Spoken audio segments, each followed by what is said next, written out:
इतना हो सकता है कुछ लोगों को ना समझ आए और कुछ को समझ आ जाए, तो जिनको समझ आ गई उनकी जिम्मेदारी बनती है कि जिनको समझ नहीं आई है उनको समझाने का काम वो करें।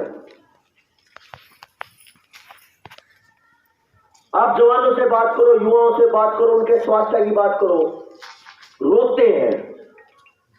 डॉक्टरों के पास लंबी लंबी लाइनें हैं। आईवीएफ सेंटर खुल गए हैं हर शहर में। जैसे पशुओं को टीका लगा के बच्चा पैदा करने की प्रक्रिया चालू हुई थी, ऐसे अब औरतों को टीके लगा के बच्चा पैदा करने के प्लान चल पड़े हैं। करनाल में, अकेले करनाल में छोटा सा शहर है, 15 से 20 सेंटर मिलेंगे आपको आईवीएफ के। मुंबई में तो 2500 सेंटर है। कितना सा मुंबई है? हरियाणा का आधा मुंबई है। 2500 आईवीएफ सेंटर। दिल्ली में जाओगे तो हर नुक्कड़ पे, हर चौराहे पे, हर गली में आपको ये आईवीएफ सेंटर मिलेंगे।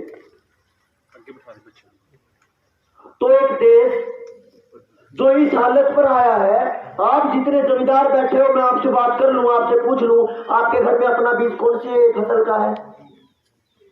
अपने घर का देसी बीज किस फसल का आपके पास है? एक भी नहीं। पशुओं का वो भी नहीं। और आईवीएफ ने बोल दिया, सरकार बोल रही है कि 35% तक बांझपन आ चुका है, तो उसका रिप्लेसमेंट में एक बड़ा व्यापार खुल गया आईवीएफ का।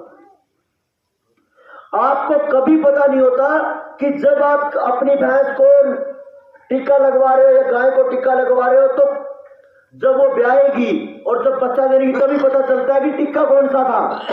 और यही हालत अगर आपके आईवीएफ सेंटर में होगी तो कहां जाएंगे भाई? मेरी बात समझ रही है भाई? युवाओं जितने बैठे हैं, तो इससे ज्यादा बेइज्जती, इससे ज्यादा जिल्लत शायद किसी समाज की हो सकती हो।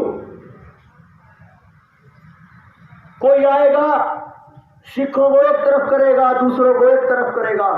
कोई एक और आएगा, वो राजपूतों को अलग तोड़ेगा, ब्राह्मणों को अलग तोड़ेगा, जनरल को अलग तोड़ेगा और रिजर्वेशन वालों को अलग तोड़ेगा। पता नहीं कितने समाज के ठेकेदार आएंगे, कोई धर्म का ठेकेदार आएगा, कोई जातियों का आएगा। और अब तो माहौल भी है ना, उत्सव है इलेक्शन का, इसमें बहुत आएंगे आपके पास। उन सबको बराबर में रखते हुए मैं आपसे एक बात पूछना चाहता हूं, सारा गांव सुन रहा है यहाँ पे। जब कैंसर होगा जहर खा खा के, तो वो पूछेगा क्या कि तू जनरल में है, तू रिजर्वेशन में है, तू जाट है, तू ब्राह्मण है, तू सिख है, तू कौन है? पूछेगा क्या ये बात? जब हार्ट अटैक आएगा तो कोई पूछेगा क्या भाई मैं तो सरदार को नहीं आता, मैं तो ब्राह्मण को ही आऊंगा? या जिसके घर में 5 से परेशानी आएगी और अगली पीढ़ी पे रोक लग जाएगी, वो जहर जो है वो भी फोटो खिंचवा के उसको फोटो को टांगता फिरेगा, कभी डीपी पे, कभी स्टेटस पे, और कभी फेसबुक, कभी यूट्यूब, और कभी कहीं भी। इसके अलावा कुछ नहीं। फिर कुछ साथी और ये कहेंगे कि भाई मैं खेती की बात करता हूं, बिना केमिकल की खेती की बात करता हूं, पहली बार पूरी पैदावार बिना जहर, मेरा ये टैगलाइन है। जब इस पे डिटेल में बात करेंगे 2-3 घंटे खेती की, तो क्लियर आ जाएगा दिमाग में भी, ऐसा हो जाएगा। ये मेरी जिम्मेदारी है। जब मैं इस रास्ते पे चला तो मेरे एरिया के जो साथी हैं, एडीओ, एसडीओ, उनसे चर्चा होना शुरू हुई। उन्होंने मंच बुलाना शुरू किया। और क्या करते, कोई मंत्री आया है, एग्रीकल्चर मेला लगा है, तो पहुंच गए। क्या करेंगे भाई, ये इनोवेटिव फार्मर है, ये प्रगतिशील किसान है सुनील, ये दे दो सर्टिफिकेट। किस चीज का? प्रगतिशील किसान का। चाटू क्या मैं उसको कागज को? मुझे उस कागज का करना क्या है जब समाज में तो नाश हुआ पड़ा है? मैं अवार्ड लेता घूमता रहूं? मैंने 1-2 बार बोल दिया कि भाई मुझे कागज नहीं चाहिए, मेरे को आप 10 मिनट स्टेज पे दो ताकि मैं अपनी चर्चा कर सकूं।